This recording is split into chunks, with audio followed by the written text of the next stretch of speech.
Ang pag-abandona ng asawa pwedeng rason para ipawalang bisa ang kasal. Let me explain. Sa isang recent decision ng Supreme Court, sinabi na ang walang katwirang pag-abandona sa ilang dekada ay indikasyon ng psychological incapacity. At ang psychological incapacity na nagre-resulta sa kawalan ng kapasidad gampanan ang obligasyong mag-asawa, sapat na basehan para ipawalang bisa ang kasal.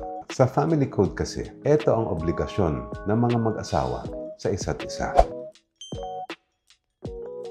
Ayon sa kaso, kung dati nang may issue ang asawa, iniwan ang pamilya sa matagal na panahon, nakipagrelasyon sa iba at hindi nagbigay ng suporta sa anak, malinaw na may psychological incapacity. At ang kasal ay pwedeng ipawalang bisa. Dapat protektahan ang kasal, pero kung walang kakayanan ang asawang gampanan ang mga obligasyon, may sagot sa batas. Follow for more legal explainers.